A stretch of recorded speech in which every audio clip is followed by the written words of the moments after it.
9e numéro de Sciences et Technologies. C'est l'histoire de la mystérieuse fève de cacao au noble ingrédient du divin chocolat. Bonsoir mesdames et messieurs, bienvenue dans votre émission Sciences et Technologies. L'itinéraire technique du cacao sera observé aujourd'hui avec nos deux invités. Le cacaoyer est une plante pérenne que l'on trouve à l'état naturel dans les forêts tropicales humides d'Amérique. L'espèce cultivée est le Theobroma cacao.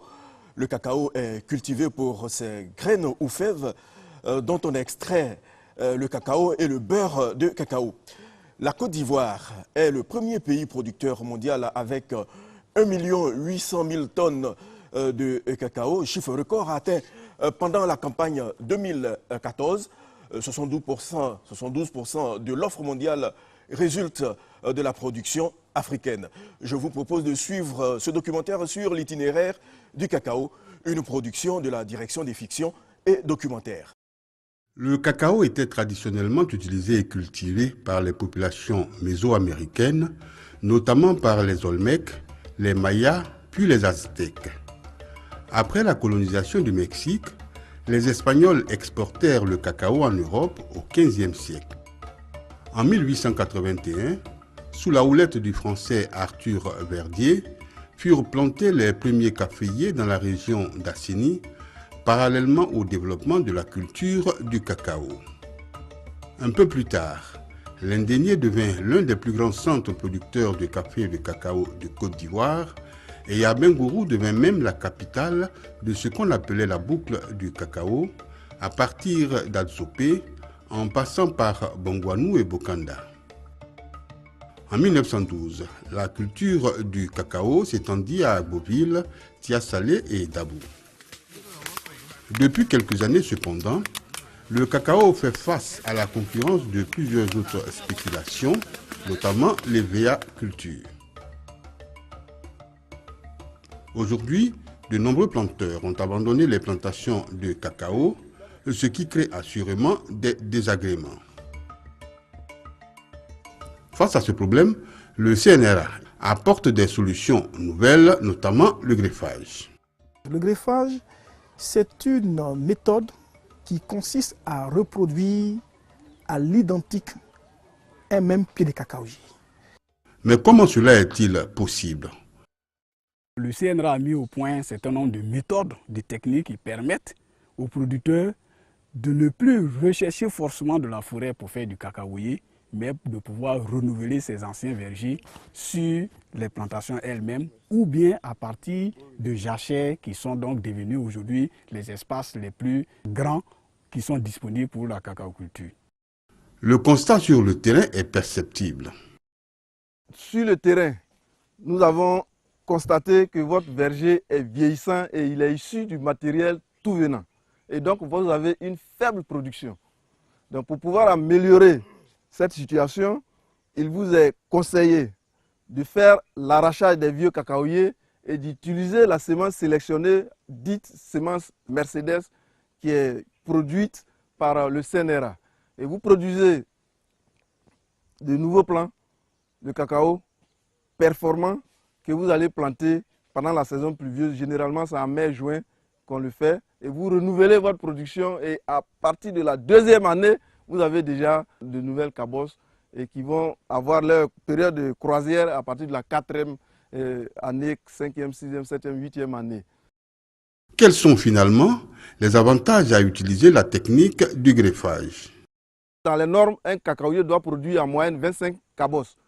Et que dans ces mêmes normes, une cabosse doit produire 40 grammes de fèves marchands. Et donc 1320 densité normale multipliée par 40 grammes de fèves marchands, on se retrouve à 1 tonne 300, 1 tonne 400. Et celui qui a 1000 pieds, qui n'a pas respecté la densité, il va se retrouver à pratiquement 400 kg à l'hectare. Donc il a pratiquement la moitié de ce qui est recommandé. Donc avec ces exemples qui ont été constatés et vécus par eux-mêmes, tous ils ont adopté la densité recommandée qui est de 3 mètres sur 20, qui nous donne 1320 pieds à l'hectare. Une fois la technique mise au point par le CNRA, un transfert de technologie est fait aux agents de l'ANADER pour la vulgarisation et l'application sur le terrain. Dans les champs d'hybrides que nous diffusons de façon générale aux producteurs, vous avez que tous ces hybrides n'ont pas forcément la même performance agronomique. En moyenne, les hybrides produisent 2 à 3 tonnes à l'hectare. Mais lorsque vous regardez dans la population, il y a des arbres qui produisent mieux que d'autres. Alors, le généticien se dit, qu'est-ce que je peux faire de tels arbres?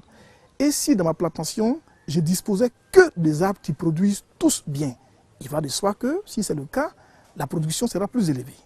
Et donc, une des méthodes que nous utilisons pour pouvoir reproduire ces arbres isolés qui produisent mieux que d'autres, c'est la multiplication végétative.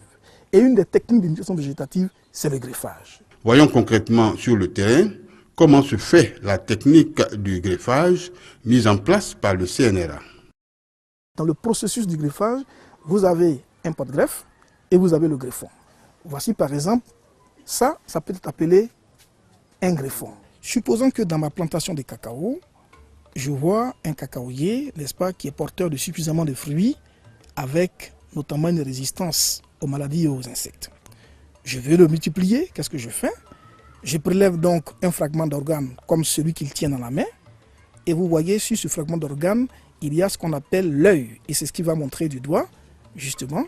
Et il pourra donc multiplier le pied de cacaoyer en autant de copies qu'il y en a d'yeux. Pour la multiplication, nous avons 2 méthodes. Il y a donc la méthode de greffage en écusson qu'il va donc nous présenter. Ça va donc consister à créer, n'est-ce pas, une fente, n'est-ce pas, en dessous du point d'insertion des cotylédons. Le point d'insertion des cotylédons étant matérialisé par, vous voyez cette trace que vous voyez, Yogo, tu peux nous présenter cette trace-là. Voilà, ok. Donc, il va donc faire une ouverture.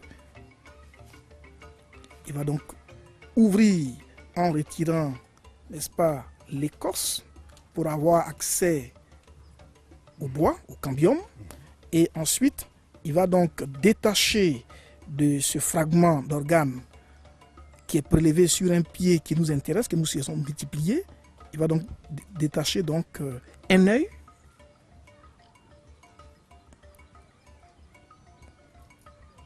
Une fois qu'il a récupéré l'œil, il va donc insérer donc cet œil qu'on appelle aussi le greffon, justement dans la partie de la plante qu'il a ouverte. Une fois que cette partie a été insérée, il va donc réduire les languettes, justement, et procéder à ce qu'on appelle une ligature. Ça consiste donc à relier le greffon qui a été inséré sur le bois, sur, n'est-ce pas, la tige du pied de cacaoyer qui est utilisé comme pot-greffe. Ça, donc, c'est la méthode qu'on appelle le greffage en écusson. Et donc, une fois que cette étape est terminée, les plants sont conservés dans une serre comme celle-là pendant 2 semaines. Au bout de 2 semaines, il va retirer donc, n'est-ce pas, ce plastique qui crée le lien entre le greffon et le pot-greffe. Et nous allons voir ce que ça va donner comme résultat.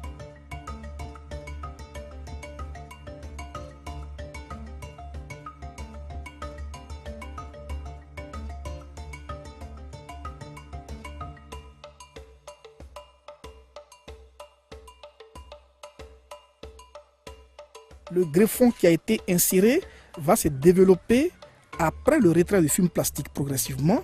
Là, à l'extrême droite, ce qu'il nous présente du doigt, ce greffon a environ 2 semaines. Ok? Et de l'autre côté, il a environ 1 mois et de l'autre côté, il a 2 mois. Vous voyez? Et donc, c'est ce greffon qui nous intéresse. Et vous voyez que le pot-greffe qui le porte, d'où son nom de pot-greffe d'ailleurs, il a été récépé parce que lui ne nous intéresse plus.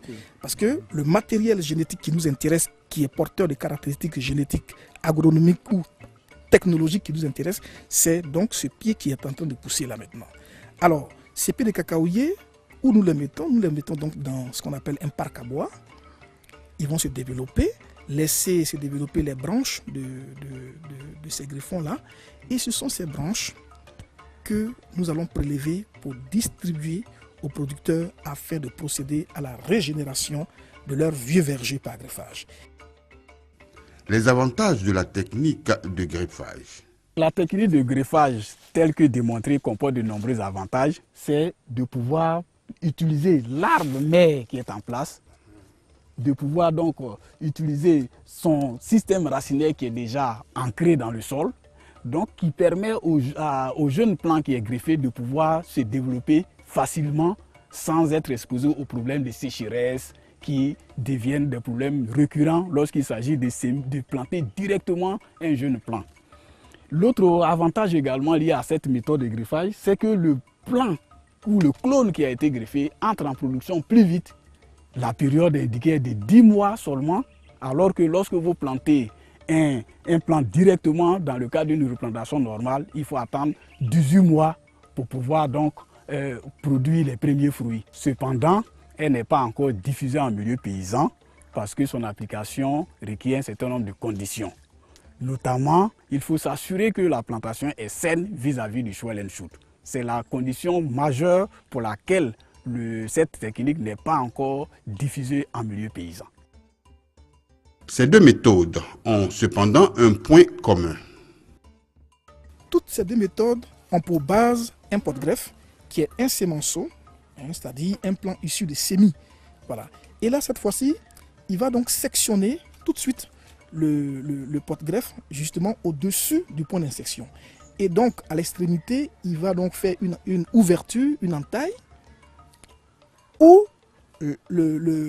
la partie du greffon qui nous intéresse va être insérée.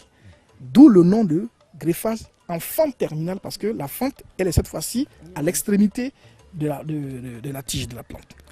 Et donc, contrairement à la première technique que j'ai présentée, où la partie du greffon qui est insérée porte juste un œil, là, nous allons garder la tige avec environ 3 à 4 yeux. Voilà. Et donc, avant de l'insérer, il va donc faire une sorte d'entaille, une sorte de biseau qui puisse s'insérer facilement dans, n'est-ce pas, l'ouverture qu'il a faite à l'extrémité de la tige. Le greffage en fente terminale donne des résultats plus tôt. C'est toute la différence. Voilà. Sinon, du point de vue des résultats, ça donne les mêmes résultats. Voilà. Donc, on continue.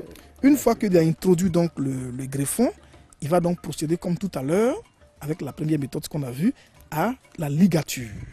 Justement.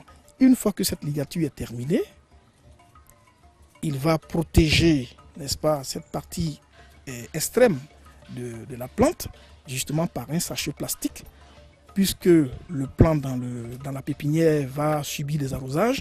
Il faut éviter donc qu'il y ait une infection entre justement le greffon et le pot-greffe. Pour cela, on protège pour éviter que l'eau ne pénètre, n'est-ce pas, à l'intérieur.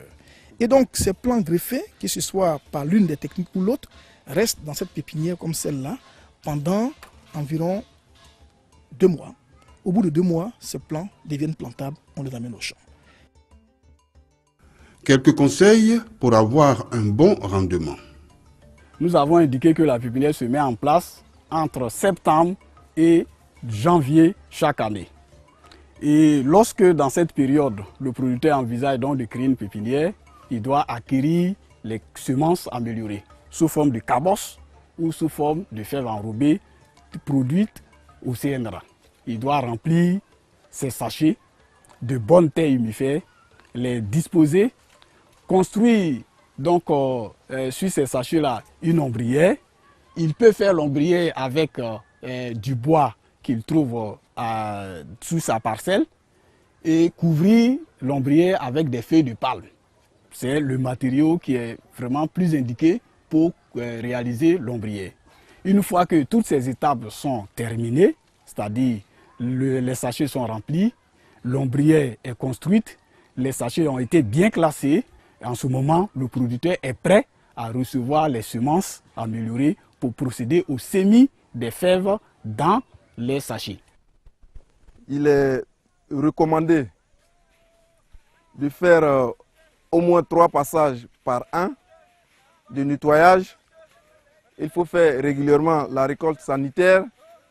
Il faut faire les différents traitements phyto, à savoir les traitements phyto contre les insectes qui ont lieu en juillet et août et en décembre, janvier. Il faut aussi lutter contre les maladies La principale maladie qui fatigue un peu nos cacaoyères est la pourriture brune. Donc on lutte contre cette maladie à partir du mois de juin jusqu'en septembre. De mai, juin, on fait un traitement en mai, un autre en juin, un autre en juillet, un en août et un en septembre. Mais les différents traitements doivent être espacés de 21 jours. Et il est aussi recommandé d'utiliser les produits homologués par la recherche en Côte d'Ivoire. Il faut éviter d'utiliser les produits trafiqués. Et après les traitements phyto, il faut régulièrement faire les différentes tailles d'entretien. Il faut supprimer les plantes parasites, à savoir les Lauranthus. Il faut régulièrement les supprimer. Il faut enlever les cabosses pourries et momifier sur l'arbre. Il faut aussi faire l'apport d'engrais lorsqu'on constate qu'on a un problème de sol. Si le sol n'est pas trop fertile, il faut faire un apport d'engrais en début de saison pluvieuse. Dans le but de renforcer la productivité des paysans, le CNRA a mis en place une nouvelle variété de cacao. De couleur violet, le cacao Mercedes est une variété qui produit beaucoup. Elle est donc rentable pour les paysans. Ça, c'est la nouvelle variété Mercedes. Ça donne un peu plus, hein? Oui, ça donne. Ça donne. Vous voyez même. Ça donne. Voilà. Il donne plus que l'ancien. Il donne plus que l'ancien. Ah, ok. Vraiment, ça donne. Ça nourrit son homme. Vraiment, je vous remercie beaucoup. Cette nouvelle variété de cacao est une aubaine pour les paysans. C'est la raison pour laquelle les techniciens de l'ANADER insistent auprès des concernés afin qu'ils respectent toutes les conditions pour régénérer leurs parcelles. Cette semence fait 2 tonnes à l'hectare si toutes les conditions sont remplies. Je sais qu'avec vous, il y a certains parmi vous qui arrivent à respecter, à avoir cette production-là. Et donc c'est cette production qui sera mise à votre disposition pour la régénération de vos parcelles, pour pouvoir améliorer la production et vos conditions de vie. Lorsque nous nous présentons en période de récolte, comme c'est le cas actuellement, il faut procéder à la récolte des cacao mûrs. Il faut éviter la surmaturation. Et la récolte se fait chaque 15 jours. Chaque 15 jours, il faut passer pour faire une récolte. Et la récolte se fait avec la machette, les sécateurs ou les mondoirs. Et lors de la récolte, il faut éviter de blesser le coussinet floral, là où apparaissent les fleurs chaque année. Il faut éviter de détruire cet endroit-là, parce que c'est lui qui garantit notre production les années futures. Visiblement satisfaits de la collaboration avec l'ANADER, les paysans, par la voix de leur doyen, le vieux Ndri, ont tenu à traduire leur sentiment de gratitude à la dite structure.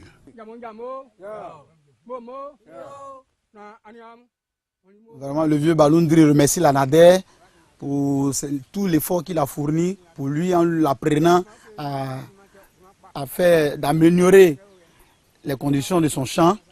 Aujourd'hui, il voit que le rendement est fructueux. Il constate que vraiment l'école qu'il a, les conseils que l'ANADER lui a donné, vraiment, il est satisfait. C'est très satisfaisant. Donc, raison pour laquelle il remercie beaucoup l'ANADER et il demande aux autres planteurs de faire comme lui et de suivre les conseils de l'ANADER.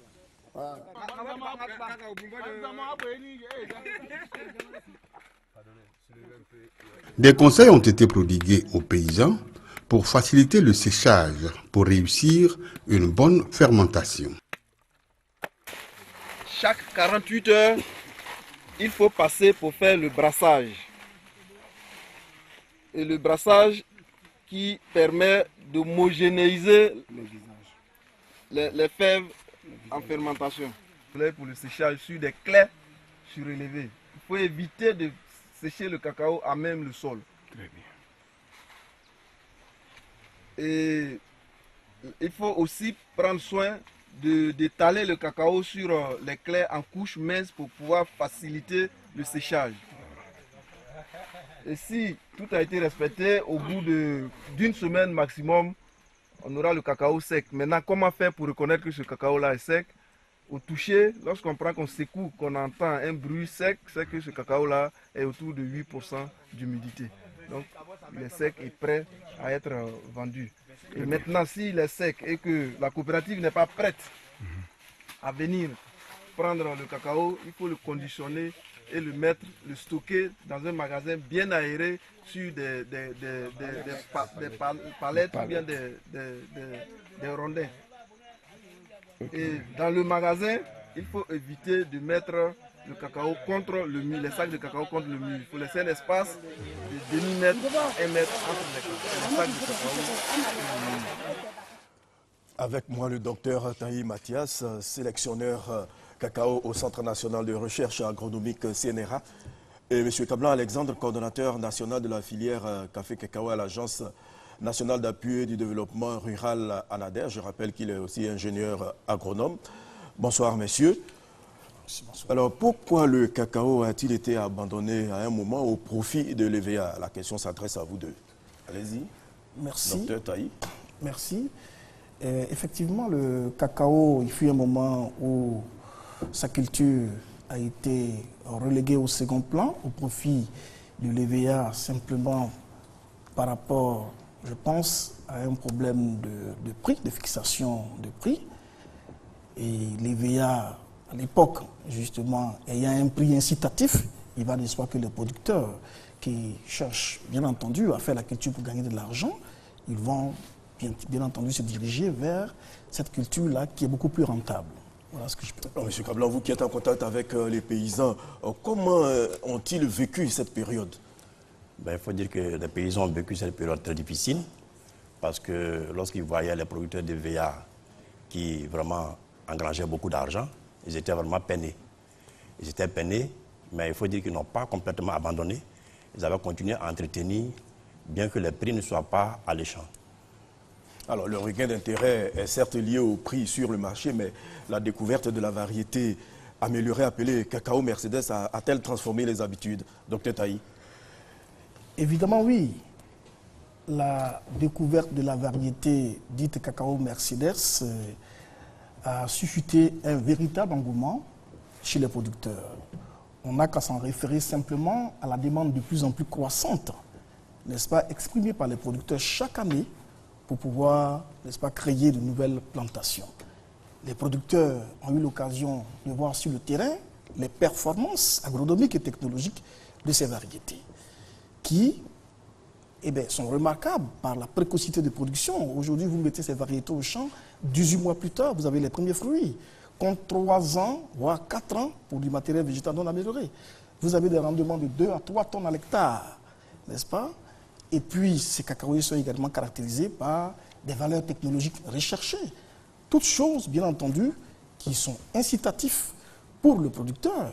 Et aujourd'hui, avec le prix incitatif aussi du cacao sur le marché, il va de soi que n'importe quel producteur voudra s'en approprier. Alors, quels sont les outils pour assurer la vulgarisation de cette nouvelle variété, M. Kablan? Les outils pour assurer la vulgarisation de cette nouvelle variété sont essentiellement ce que nous appelons d'abord les parcelles de démonstration, parce que effectivement, c'est sur ces parcelles de démonstration que nous allons faire la démonstration en fait de ces semences améliorées, en partant bien sûr de la pépinière jusqu'au champ. Par la suite, pour les plantations qui rentrent en production, nous allons utiliser comme outil les chiens écoles paysans. Ces chiens écoles paysans, c'est un outil performant qui permet de regrouper entre 25 et 30 producteurs, et à partir de la formation que nous donnons, l'enseignement que nous donnons, ces outils permettent aux producteurs de savoir en fait qu'est-ce qui arrive à son cacaoyer. L'objectif, effectivement, de savoir, de montrer aux paysans qu'est-ce qui peut arriver à son cacaoyer pour lui permettre de prendre la bonne décision au bon moment pour avoir, bien sûr, donc, les meilleurs rendements possibles. Alors, docteur Taï, vous parliez tantôt de demande, de forte demande. Pourquoi le CNRA n'arrive-t-il pas à satisfaire cette demande? Je vous disais tantôt que les performances agronomiques et technologiques de notre matériel végétal ont suscité chez le producteur un véritable engouement. Et avec le prix incitatif qui s'en est ajouté, il va de soi que tout producteur est demandeur de ces semences-là. Mais évidemment, les semences sont produites dans des champs sémenciers, n'est-ce pas? Et donc ces champs sémenciers... C'est quoi les champs sémenciers? Ben, les champs sémenciers, ce sont des champs dans lesquels on reproduit les parents à partir desquels les semences hybrides sont reproduites par pollinisation manuelle. C'est ça les champs sémenciers. Donc ces champs sémenciers existaient dans une superficie bien limitée. Et subitement, avec le prix incitatif, avec tout ce qui a été fait comme action de recherche en milieu paysan pour sensibiliser les producteurs, du coup, tous les producteurs ont pris conscience que l'utilisation de ces variétés pouvait permettre d'améliorer leurs conditions. Et donc, la demande devient du coup plus forte que, n'est-ce pas, l'offre. Mais le CNRA est conscient de cela et beaucoup d'actions ont été menées sur le terrain pour pouvoir, n'est-ce pas, satisfaire lesquelles progressivement. Mais nous avons par exemple aujourd'hui, nous disposons de 145 hectares de champs sémenciers, ce qui n'était pas le cas il y a 5 ans ou 10 ans en arrière. Et nous faisons en sorte de rapprocher, n'est-ce pas, les sites de production de ces semences des producteurs. Et c'est pour cela que vous allez à Soubré, vous allez à Bangourou, vous allez à Divo, vous allez plus loin, à l'ouest du pays, à Zagné, nous avons des champs sémenciers, de façon à en faciliter l'utilisation et l'adoption. Voilà. Donc nous sommes conscients, nous pensons que le problème qui se pose aujourd'hui va être résolu très facilement dans les années à venir, avec tous ces champs qui ont été créés pour satisfaire la grande demande des producteurs. Alors, M. Kablan, comment s'en procurer? Moi, individu, je voudrais faire la culture du cacao Mercedes. À qui je m'adresse? Je crois qu'aujourd'hui, la demande effectivement est très forte. Dans nos bureaux, nous enregistrons chaque année près de 100 000 hectares de cacao. Or, aujourd'hui, la production que le CNRA nous donne, nous sommes autour de 43 000 hectares. Alors, que faire?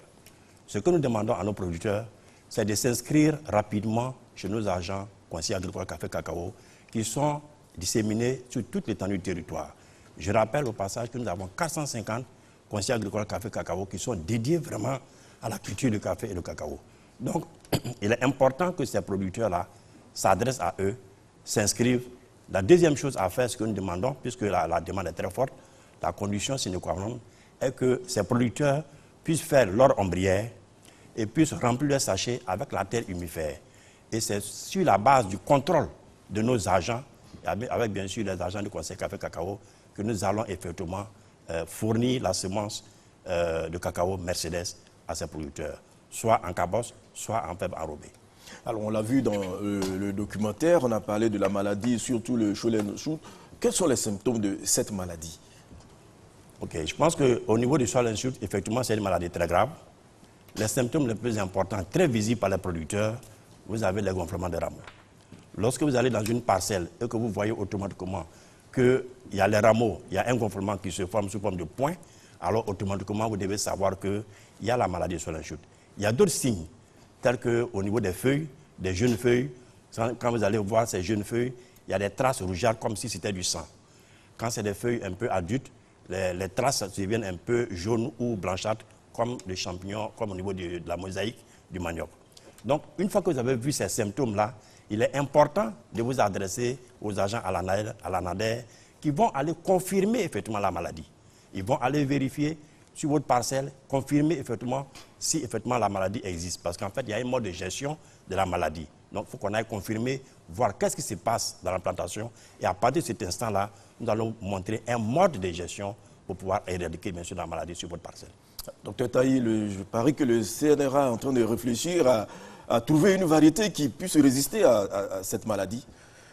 Effectivement, vous savez que la recherche est en amont de tout et il vaut mieux prendre les dispositions pour pouvoir, n'est-ce pas, mettre à la disposition des producteurs du matériel végétal amélioré. Et c'est pourquoi, depuis 2008, dans le cadre d'un projet que nous conduisons avec le FICA et la filière, nous avons installé dans des zones infectées par la maladie, n'est-ce pas, de nouveaux hybrides. L'objectif étant de voir comment se comportent ces nouveaux hybrides vis-à-vis de la maladie. Et je puis vous dire que 8 ans après avoir mis en place ces hybrides, nous avons identifié un certain nombre d'entre eux, 7, qui n'ont présenté encore aucun symptôme de la maladie. Cela dénote que nous avons de bonnes perspectives quant à la sélection du matériel végétal tolérant qui sera mis très rapidement à la disposition des producteurs. Mais d'ores et déjà, ce que je peux dire, c'est que même le matériel que nous diffusons actuellement aux producteurs, il a un niveau de résistance beaucoup plus élevé que le matériel tout venant utilisé par les producteurs. Et c'est pourquoi nous recommandons vivement sur ce plateau que les producteurs n'aillent pas faire du tout venant, c'est-à-dire sélectionner les cabosses ça et là, mais qu'ils s'adressent toujours au CNRA.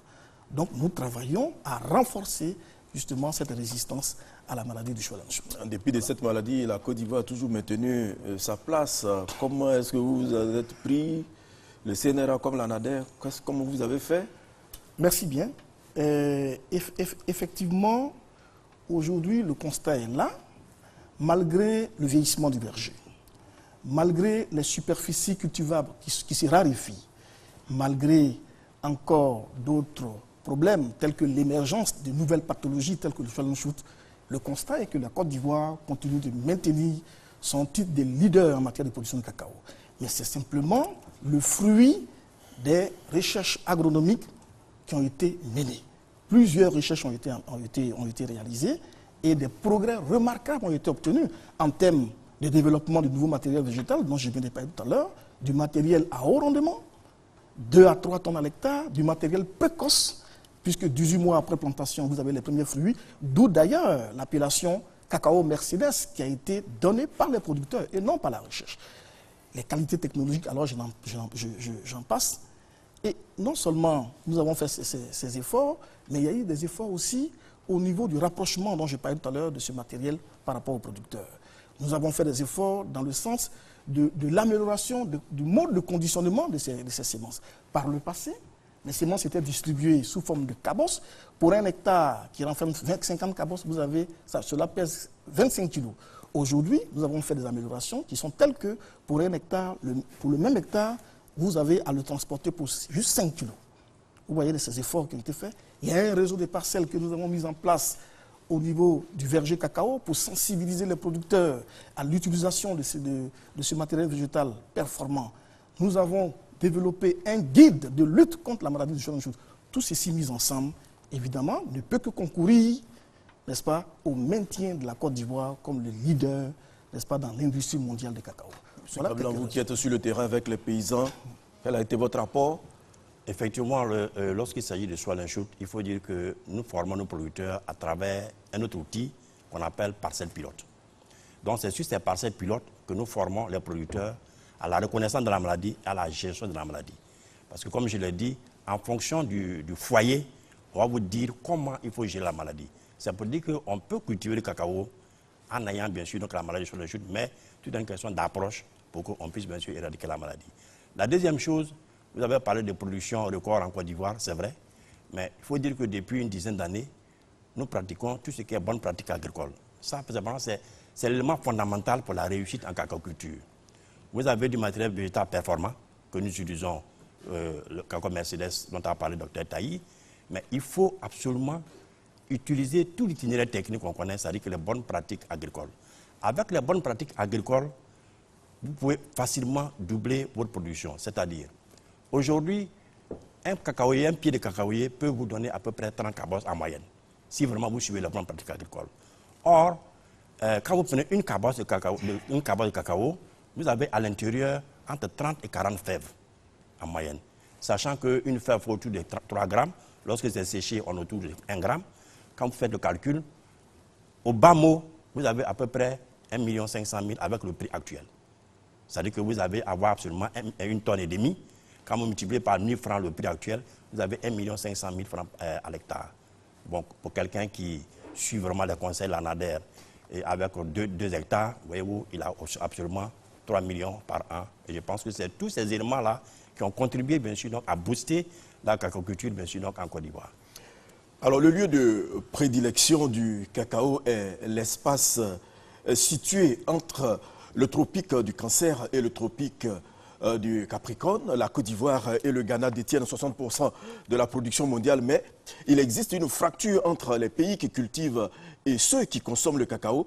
Une grande partie de la production repose sur environ 5 500 000 petits producteurs en Afrique. Ils vendent les fèves à des intermédiaires et à des exportateurs. Ceux-ci les revendent au circuit de transformation pour en tirer, entre autres, des tablettes de chocolat destinées aux supermarchés. Les produits issus de la transformation de fèves de cacao sont de différentes sortes. Retenons-en deux. Nous avons les produits semi-finis destinés à d'autres industries comme la pâte de cacao, utilisée en chocolaterie, biscuiterie, pâtisserie, ou le fondu de cacao destiné aux industries alimentaires de produits sucrés, ou encore le beurre de cacao utilisé en confiserie, chocolaterie, parfumerie ou pharmacie. Nous avons aussi des produits finis destinés directement à la consommation, tels le chocolat en tablette, le chocolat en poudre ou la poudre de cacao pour la fabrication de boissons. Alors, quelles sont les conditions générales de commercialisation du cacao? On ne vient pas pour parler ici de la filière, c'est le droit régalien de, comment on appelle, voilà, le Conseil Café Cacao, n'est-ce pas? Mais nous, ici, on va insister un peu sur les conditions techniques, et vraiment, pour avoir la qualité. J'ai envie de bien vendre mon cacao, qu'est-ce que je dois faire? Voilà. Bien, merci. Je pense que c'est vraiment essentiel. Voilà, c'est vraiment essentiel parce que le cacao a pour destination une consommation future de chocolat. Ce qui veut dire qu'il faut bien traiter le cacao depuis la récolte, en passant par la fermentation, comme on l'a dit. Il faut que la fermentation obéisse bien sûr donc, aux règles de l'art, c'est-à-dire que sous bananier, 6 jours avec les brassages réguliers tous les 2 jours. Une fois que ceci est fait, il faut bien sûr donc sécher sur des claies. Et pendant qu'on est en train de sécher, il faut enlever tout ce qui est débris, etc. pour que vraiment on ait du cacao de très bonne qualité. Et après ceci, il faut bien sûr l'ensacher dans des sacs, bien sûr, donc de jute qui sont vraiment très propres, qui sont d'ailleurs distribués par le Conseil du Café Cacao. Il n'y a qu'à ce prix qu'on a la qualité. Je voudrais dire tout simplement aussi que l'année dernière, nous étions à 14% de sous-grade 2. Cette année, nous sommes passés à 8%. Ce qui veut dire qu'il y a quand même une nette amélioration. Et tout ceci, c'est dû aux bonnes pratiques agricoles, parce que comme je l'ai dit tantôt, les bonnes pratiques agricoles partent depuis la récolte jusqu'à l'ensachage au niveau, bien sûr, magasin. Donc c'est par rapport à ça qu'on peut aller maintenant voir les usiniers pour venir acheter le cacao à 1000 francs le kilo. Donc il faut que le cacao respecte ces conditions, parce que plus tard, nous allons le consommer. Je profite pour lancer un appel à nos producteurs pour éviter de sécher le cacao sur le goudron. C'est vraiment un danger public pour nous-mêmes, pour la consommation, parce que la fumée du goudron dégage bien sûr des toxines qui sont bien sûr donc introduites dans le cacao, dans l'extrait du cacao. Des odeurs. Ça provoque des odeurs, ouais. Et ça peut entraîner des maladies. On en parle bien sûr des OTA, c'est-à-dire les ochratoxines A, qui sont vraiment néfastes pour la santé elle-même. Pour la santé, parce que ça entraîne des déformations au niveau bien sûr donc humain, etc. Enfin, il y a beaucoup de conséquences et c'est pour ça qu'on déconseille aux producteurs de sécher le cacao sur le goudron. Voilà. Il faut vraiment mettre sur les claies parce que la consommation future, c'est le chocolat que nous tous, nous allons consommer. Alors, la transformation du cacao est-elle un choix stratégique pour la Côte d'Ivoire? Aujourd'hui, il y a de plus en plus question de transformation. Évidemment, la transformation est un choix stratégique. Le chef de l'État l'a dit récemment lors des Journées nationales du chocolat et du cacao à Yamoussoukro. Il a dit que à l'horizon 2020, il souhaiterait que 50% de la production de cacao de Côte d'Ivoire soit transformée sur place. Actuellement, nous sommes à 20% de transformation. Et il souhaite que 50% soit transformé. Ça veut dire qu'il a fait ce choix de façon stratégique. Et nous pensons que c'est une bonne chose. Voilà. Monsieur Gabla, les paysans sont informés?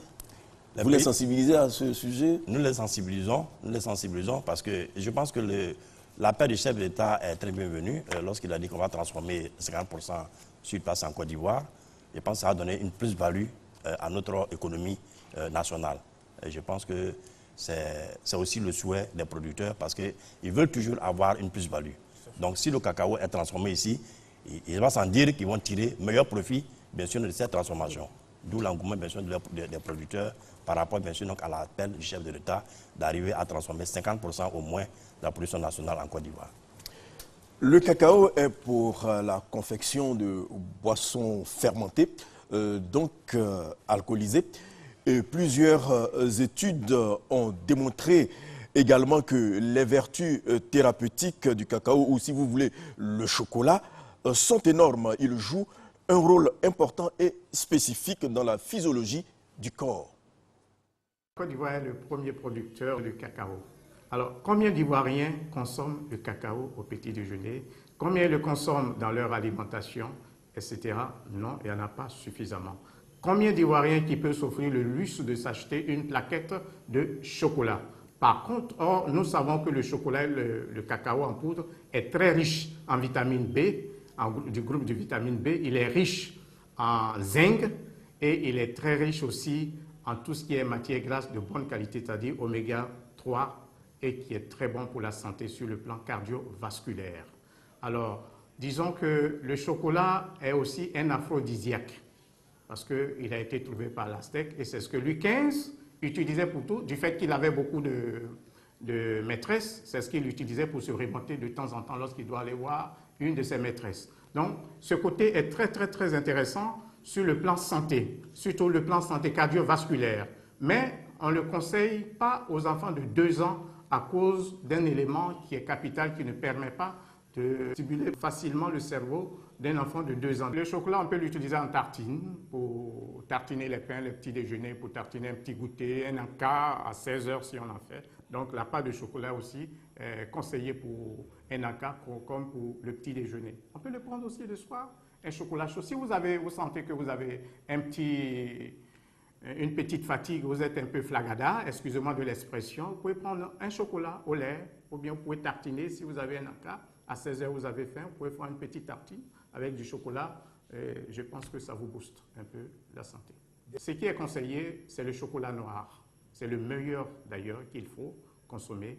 Et je pense que c'est celui-là qui est beaucoup plus riche en zinc, plus riche en magnésium, et surtout pour ceux qui ont des problèmes cardiovasculaires. Mais bon, il est aussi conseillé aux diabétiques, mais ne pas trop en abuser pour les diabétiques. Donc c'est très bon le chocolat noir. Je conseille plutôt le chocolat noir par rapport aux autres chocolats. Le chocolat est un aphrodisiaque. Le chocolat est aujourd'hui présent dans notre alimentation et dans les rayons de nos supermarchés. Mais plusieurs observateurs estiment que le chocolat pourrait devenir une denrée rare et chère, réservée à une classe privilégiée. L'on parle même de pénurie de cacao. Est-ce envisageable et pourquoi parle-t-on de pénurie dans les décennies à venir? Effectivement, si l'on parle aujourd'hui de pénurie dans les années à venir, c'est bien par rapport, n'est-ce pas, aux nouvelles pathologies, à un certain nombre de contraintes de production que l'on observe dans les différents pays producteurs, les principaux pays producteurs de cacao. Pour ce qui est de la Côte d'Ivoire, il y a quelques années en arrière, nous n'avions pas le Schwallenschut du cacao, par exemple, qui est une maladie endémique de l'Afrique de l'Ouest. Et donc, il y a donc autant de facteurs qui sont à l'origine des craintes, n'est-ce pas, des personnes. Mais nous pensons, pour ce qui est de la Côte d'Ivoire, que le dispositif, le mécanisme, le dispositif qui existe aujourd'hui en Côte d'Ivoire devrait nous permettre de continuer encore à produire du cacao pendant longtemps. Nous avons les champs sémenciers, nous avons à nos côtés, n'est-ce pas, l'ANADER pour nous appuyer dans le respect des itinéraires techniques que nous développons, et nous avons aussi des chercheurs compétents pour développer tout ce qui est nouvelles technologies. Et c'est pourquoi nous croyons qu'en Côte d'Ivoire, en tout cas, nous avons la possibilité de continuer à produire encore longtemps le cacao, quoique ce soit une inquiétude générale ailleurs. Monsieur Kablan, le changement climatique pourrait-il influencer les zones de production? Exactement, le changement climatique va influencer effectivement les zones de production. Parce que comme on l'a dit, la boucle de cacao c'était à l'est, c'est-à-dire qu'à Bengourou, Bongouanou, Dimbokro. Aujourd'hui, ça s'est déplacé au sud-ouest, c'est-à-dire que Soubré. Donc aujourd'hui, il y a donc un problème. Donc les changements climatiques constituent bien sûr un blocage pour la cacaoculture. Mais comme l'a dit, nous avons quand même la chance en Côte d'Ivoire parce que la partie Bokanda, Dibokro et Bongouanou qui avait été délaissée par nos producteurs par le sud-ouest a été recolonisée bien sûr donc par la forêt, les forêts galeries. Si bien que ces producteurs, ces parents qui sont partis au sud-ouest, recommencent encore à venir recoloniser ces parcelles. Mais mieux, aujourd'hui, nous conseillons pour faire la cacaoculture de faire le cacaoyer sous ombrage. Ça veut dire qu'on va insérer dans les champs de cacaoyer des arbres à essence rapide pour permettre bien sûr donc de maintenir un minimum de fraîcheur, un minimum d'humidité et de maintenir toujours le climat pour que la Côte d'Ivoire puisse toujours produire le cacao. Alors la demande est très forte, la demande de consommation du cacao, du chocolat si vous voulez, est très forte dans les pays émergents. Je rappelle comme ça que l'on enregistre entre 2009 et 2013 une croissance de 80% de consommation en Inde, 75% de consommation en Chine, 23% en Amérique du Sud et 9% aux États-Unis. Alors nous allons prendre quelques questions des internautes qui ont réagi avant même qu'on entame cette émission. Première question, l'engrais utilisé dans l'agriculture est chimique, donc toxique. Ne peut-on pas utiliser les ordures ménagères comme engrais bio dans la culture du cacao? Oui, affirmer que l'engrais utilisé sur le marché est toxique, je pense que c'est une affirmation de trop parce que lorsque... rassurer cet internaute. Tout à fait.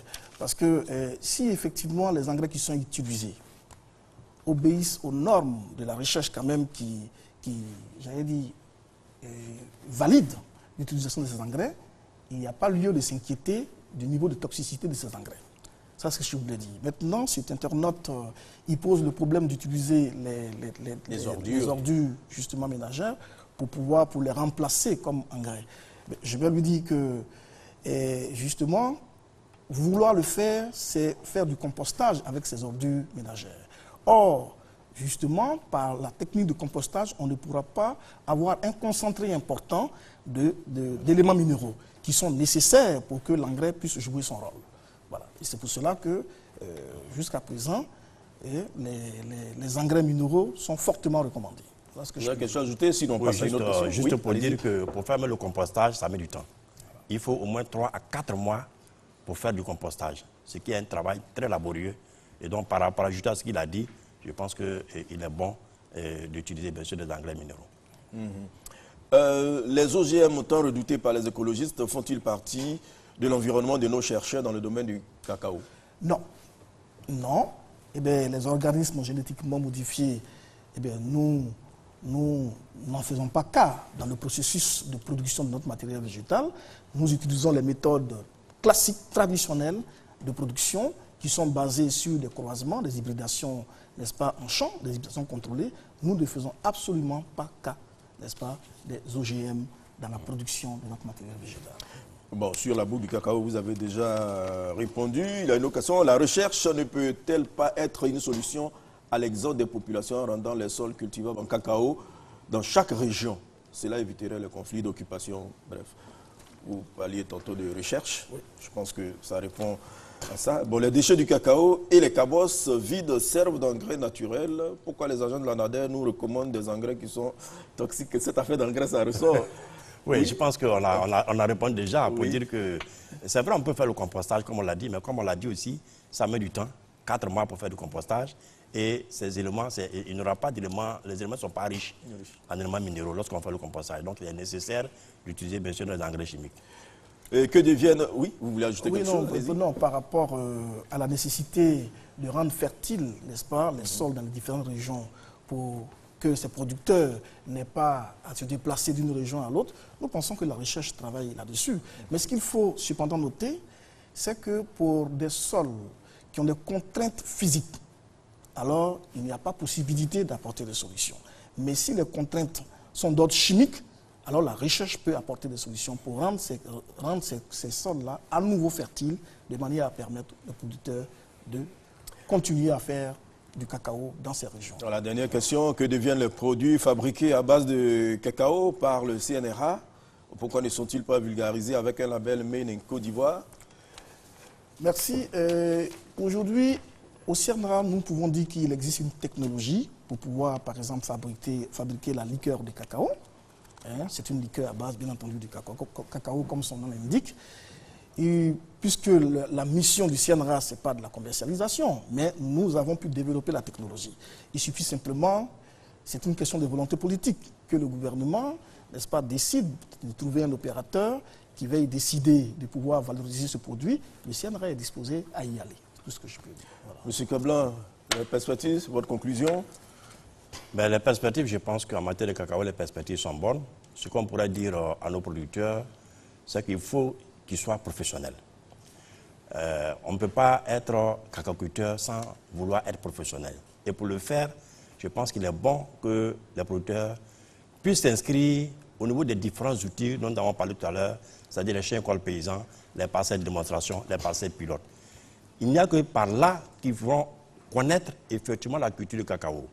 Et à partir de cet instant-là, ils pourront être professionnels, ils pourront vraiment dominer leur plantation et avoir la production nécessaire, c'est-à-dire arriver à 1,5 tonne par hectare, ce qui va leur permettre d'avoir au moins 1 500 000 pour ceux qui veulent vraiment travailler. Surtout, l'appel est lancé aux jeunes qui vont venir à la terre, qui s'adressent à la NADER. Nos bureaux sont ouverts, qui s'approchent de nous.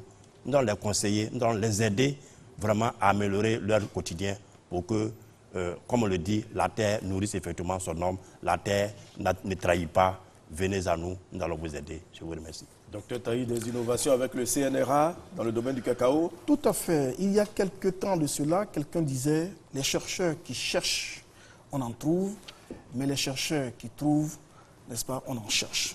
Aujourd'hui, nous pensons que ça, c'est du passé. Au CNRA, en tout cas pour ce qui est du cacao, plusieurs innovations technologiques ont été développées de manière à ce que nous n'avons pas de soucis quant à développer d'autres technologies qui puissent aider à pouvoir continuer la cacaoculture et augmenter d'année en année la production nationale du pays. Il suffit simplement de faire confiance à notre recherche et surtout donner les moyens à cette recherche. C'est de cela qu'elle a besoin. On ne peut pas faire de recherche sérieuse quand on n'a pas les moyens. Et nous pensons qu'aujourd'hui, justement, investir dans la recherche, c'est effectivement donner de façon efficace les moyens aux chercheurs de pouvoir trouver davantage au profit des producteurs. Voilà ce que je peux dire. Selon les observateurs, 95% de la production mondiale de cacao provient d'une agriculture familiale, paysanne d'environ 3 hectares isolés. Face à la faible accessibilité au marché et au manque d'informations fiables sur la réalité du marché qui fluctue rapidement, l'environnement dans lequel les petits producteurs de cacao évoluent crée une architecture commerciale à l'avantage des intermédiaires. Merci, messieurs les experts. Nous recevions le docteur Taï Mathias, sélectionneur cacao au Centre national de recherche agronomique CNRA, et M. Kablan Alexandre, coordonnateur national de la filière café-cacao à l'Agence nationale d'appui et du développement rural ANADER. À lundi prochain pour la découverte du café. Bonsoir.